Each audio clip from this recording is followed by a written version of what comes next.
देखिए आज की वीडियो में जो हम भक्ति आंदोलन से संबंधित उन क्वेश्चनों का अध्ययन करेंगे। तो इसमें क्वेश्चन है कि भारत में सर्वप्रथम दक्षिण भारत में भक्ति आंदोलन का प्रसार किनके द्वारा किया गया था। तो देखिएगा दक्षिण भारत में भक्ति आंदोलन का प्रसार जो अलवार और न्यानार संतों के द्वारा किया गया था। अब अलवार संत जो वैष्णव संप्रदाय के संत थे और अलवार संतों में 12 संतों ने जो विष्णु भक्ति का प्रसार किया था। न्यानार संत जो शैव संप्रदाय यानी कि शिव शक्ति के भक्त थे और न्यानार के जो आपके 63 संतों ने शिव शक्ति का प्रसार किया था। तो क्वेश्चन था कि भारत में सर्वप्रथम दक्षिण भारत में भक्ति आंदोलन का प्रसार किनके द्वारा किया गया था। तो आपका आंसर बी हो जाएगा, अलवार और न्यानार संतों के द्वारा किया गया था। नेक्स्ट क्वेश्चन है कि गांधी जी के प्रिय भजन वैष्णव जन तो तने कहिए की रचना किस भक्ति संत ने की थी। तो देखिएगा वैष्णव जन तो तने कहिए जो गांधी जी का प्रिय भजन था और इस प्रिय भजन की जो रचना गुजराती भाषा में नरसिंह मेहता के द्वारा की गई थी। तो आपका आंसर ए हो जाएगा। देखिए क्वेश्चन है कि संत तुलसीदास ने रामचरितमानस किसके शासनकाल में लिखी थी। तो देखिए तुलसीदास का जन्म बादा जिले के राजपुर गांव में हुआ था और तुलसीदास जी ने रामचरितमानस, गीतावली, कवितावली, विनय पत्रिका, भैरव रामायण ग्रंथों की रचना की थी।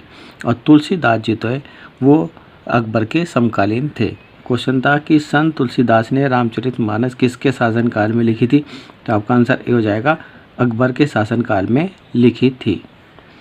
नेक्स्ट क्वेश्चन है कि शिवाजी के दरबार में सेवा करने वाले मंत्री परिषद का क्या नाम था। तो देखिए शिवाजी का जन्म 1627 ईस्वी में शिवनेर पूना के दुर्ग में हुआ था।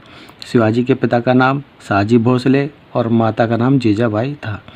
शिवाजी जी की जो राजधानी थी वो रायगढ़ थी और शिवाजी के मंत्री परिषद को या मंत्रिमंडल को अष्टप्रधान, ये आपका अष्टप्रधान कहा जाता है।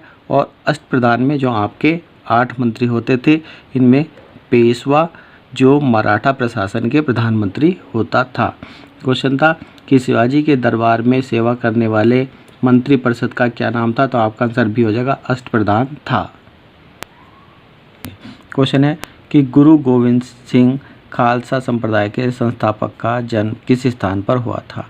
तो देखिए गुरु गोविंद सिंह का जन्म जो पटना बिहार में हुआ था और गुरु गोविंद सिंह जो सिखों के 10वें और अंतिम गुरु थे और गुरु गोविंद सिंह जी ने खालसा पंथ की स्थापना 1699 में की थी तथा सिखों के लिए पाहुल प्रथा की शुरुआत की थी।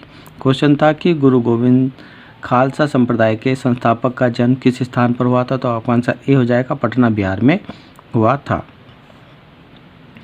नेक्स्ट क्वेश्चन है कि सिखों के सबसे पवित्र ग्रंथ आदि ग्रंथ का संकलन किस सिख गुरु द्वारा किया गया था। तो देखिएगा आदि ग्रंथ यानी गुरु ग्रंथ साहिब का संकलन और अमृतसर में हरविंदर साहब यानी कि स्वर्ण मंदिर का निर्माण जो गुरु अर्जुन देव द्वारा कराया गया था और गुरु अर्जुन देव जी ने तरन तारण और करतारपुर शहर का निर्माण भी करवाया था। क्वेश्चन था कि सिखों के सबसे पवित्र ग्रंथ आदि ग्रंथ का संकलन किस सिख गुरु द्वारा किया गया था। तो आपका आंसर सी हो जाएगा, गुरु अर्जुन देव द्वारा किया गया था। देखिए क्वेश्चन है कि किस भक्ति संत ने भारत के चारों दिशाओं में 4 मठों की स्थापना की थी। तो देखिएगा भक्ति आंदोलन के प्रमुख संतों में शंकराचार्य जी पहले आचार्य जी थे और शंकराचार्य जी का जन्म केरल के कलादी गांव में हुआ था। शंकराचार्य जी ने भारत के चारों दिशाओं में 4 मठों की स्थापना की थी। इसमें आपका ज्योतिर्मठ बद्रीनाथ उत्तराखंड में है, शारदा पीठ द्वारका गुजरात में है और श्रृंगेरी मठ मैसूर कर्नाटक में है और गोवर्धन पीठ पुरी उड़ीसा में स्थित है। क्वेश्चन था कि किस भक्ति संत ने भारत के चारों दिशाओं में 4 मठों की स्थापना की थी। तो आपका आंसर ये हो जाएगा, शंकराचार्य जी ने भारत के चारों कोनों में 4 मठों की स्थापना की थी। देखिए नेक्स्ट क्वेश्चन है कि सिखों की प्रसिद्ध लिपि गुरुमुखी के जनक कौन थे। तो देखिएगा सिख धर्म के कुछ गुरु दिए गए, पहले हम इनका अध्ययन कर लेते हैं। तो पहले दिया गया गुरु अंगद देव। तो गुरु अंगद देव के बचपन का नाम लहना था और गुरु अंगद देव जो गुरुमुखी के जनक माने जाते हैं। इसके बाद है कि गुरु अमरदास जी। गुरु अमरदास जी ने लंगर प्रथा यानी कि निःशुल्क भोजन को स्थायी किया था और गुरु अमरदास जी ने धर्म प्रसार के लिए 22 गद्दियों की स्थापना की थी। नेक्स्ट है कि गुरु अर्जुन देव। गुरु अर्जुन देव जी ने आदि ग्रंथ यानी कि गुरु ग्रंथ साहब का संकलन किया था और अमृतसर में श्री हरमंदिर साहब यानी कि स्वर्ण मंदिर का निर्माण करवाया था। इसके बाद है गुरु नानक देव जी। गुरु नानक देव जी का जन्म जो तलवंडी ननकाना पाकिस्तान में हुआ था और गुरु नानक देव जी जो सिख धर्म के संस्थापक थे और गुरु नानक देव जी ने गुरु लंगर यानी कि निःशुल्क भोजन और संगत सभा की स्थापना की थी। क्वेश्चन था कि सिखों की प्रसिद्ध लिपि गुरुमुखी के जनक कौन थे, तो आपका आंसर ए हो जाएगा, गुरु अंगद देव जो गुरुमुखी के जनक